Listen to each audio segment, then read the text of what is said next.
Bienvenue dans le monde des petits rêveurs. Vous êtes prêts pour une nouvelle histoire?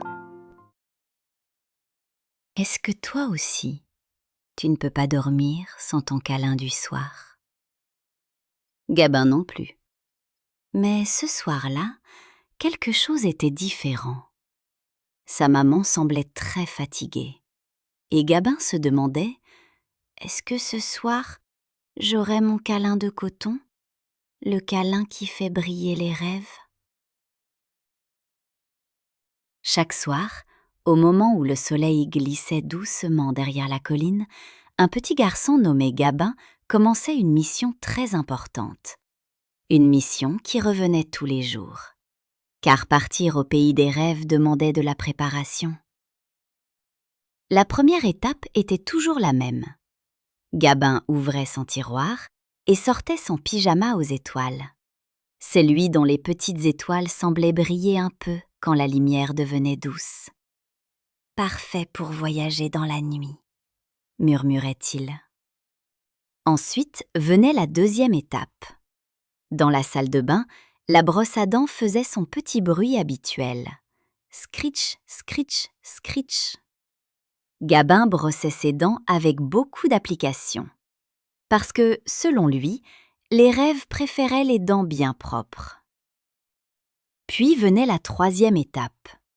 Dans sa chambre, Gabin installait soigneusement ses doudous. Un à gauche, un à droite, un au milieu, bien alignés, comme une petite équipe chargée de surveiller la nuit. Mais malgré tout cela, il manquait encore la chose la plus importante, la clé qui fermait la porte de la journée. Gabin s'assit sur son lit. Ses jambes se balançaient doucement. La chambre était calme. On entendait seulement le tic-tac discret de l'horloge dans le couloir. Gabin regarda la porte, puis la poignée, puis encore la porte. Normalement, elle s'ouvrait déjà, car il y avait encore une dernière étape, la plus importante de toutes. Sans elle, il était impossible de partir au pays des rêves. Le câlin de coton. Mais ce soir, la porte restait fermée. Gabin attendait, ses yeux brillaient de fatigue. Il se rappela que maman avait eu une très longue journée. Elle semblait fatiguée, très fatiguée. Peut-être qu'elle allait oublier. Peut-être qu'elle était trop fatiguée pour venir. Gabin regarda ses doudous. « Vous croyez qu'on peut dormir sans câlin de coton ?» murmura-t-il. Les doudous ne répondirent pas. Alors, Gabin se glissa sous sa couette. Mais quelque chose n'allait pas. La chambre semblait un peu plus grande, la nuit un peu plus sombre, et son cœur un peu moins rassuré. Puis soudain, la poignée bougea. La porte s'entr'ouvrit doucement, et une voix douce dit « Je crois que quelqu'un attendait un câlin. » Gabin se redressa aussitôt.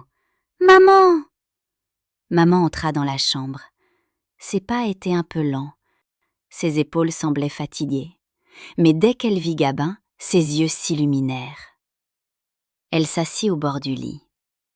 « Tu es prêt pour le grand voyage au pays des rêves ?» Gabin secoua la tête. « Pas encore. » Maman sourit. « Ah bon ?» Gabin leva les bras. « Il manque le câlin de coton. » Le câlin de coton n'était pas un câlin ordinaire, c'était un rituel secret. Un moment connu seulement de Gabin et de sa maman. Maman ouvrit les bras. Gabin se blottit contre elle. Sa tête se posa sur son épaule. Il sentait l'odeur de sa maman, l'odeur de la sécurité, l'odeur du calme. Alors maman murmura doucement près de son oreille. « C'est un câlin pour chasser les petits soucis. Un câlin pour dire que la nuit est une amie. Un câlin pour remplir ton cœur d'énergie, jusqu'à ce que demain, le soleil te sourie. » Maman serra Gabin un peu plus fort, Et à cet instant, la fatigue de maman sembla s'envoler doucement. Les petites inquiétudes de Gabin disparurent, comme des bulles qui montent dans l'air. C'était comme si un fil invisible et tout chaud les reliait l'un à l'autre. Un fil que personne ne pouvait voir, mais que leurs cœurs, eux, pouvaient sentir. Un fil fait de tendresse, un fil fait d'amour. Gabin soupira doucement. Ses yeux devenaient lourds, très lourds. Il se blissa sous sa couette et murmura « Ça y est !» Il bâilla un peu. « Le réservoir est plein. » Maman sourit. Elle savait exactement ce que cela voulait dire. Le réservoir de courage, le réservoir de douceur, le réservoir de rêve. Tout était rempli grâce au câlin de coton. Maman déposa un dernier baiser sur le front de Gabin. Elle n'avait peut-être pas fait de pirouette ce soir. Elle n'avait peut-être pas raconté de blagues. La journée avait été longue. Mais ce câlin-là, il était parfait. C'était le « je suis là » le plus doux du monde. Gabin ferma les yeux. Et il savait que même pendant son sommeil, le câlin de coton resterait avec lui, comme une petite couverture de lumière. Et dans le ciel de ses rêves, les étoiles brillaient doucement, car certaines nuits brillent plus que les autres, celle qui commence par un câlin qui fait briller les rêves. Bonne nuit mes petits rêveurs. Merci d'avoir rêvé avec nous. À très vite pour une autre aventure et abonne-toi pour ne rien manquer.